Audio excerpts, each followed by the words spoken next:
Beginning new at 10, an advisory group is urging for better flood protection in Missouri. WGEM's Brett Neese spoke with Levee officials today. He joins us now with more. Brett.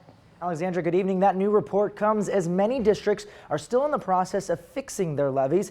It lists a number of things that could improve the process of fighting floods and recovering from them.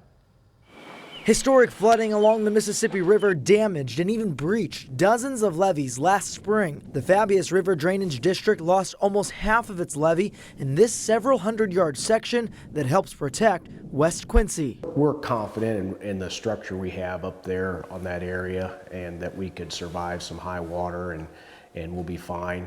I'm concerned about all of our levee districts that, north and south of us that have had breaches. Missouri Governor Mike Parson signed an executive order in July creating a 24-member flood recovery advisory group. It issued its initial report Tuesday. Part of it says urban flood protection appears more successful than rural flood protection. Efforts should be made to increase flood control success in rural areas to an extent comparable to urban areas. It also lists a number of actions the state should take immediately. Suter says a report like this is a good reminder for state and federal officials that the recovery from the 2019 flood is not over. It's fresh, it's on everybody's mind, and it's time to take action.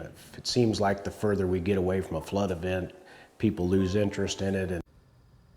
And Suter says the repairs to the levee at Durgeon's Creek won't happen until at least March. Brett Neese, WGEM News. All right, Brett, thank you. There are dozens of findings in the report. You can read that in its entirety on WGEM.com.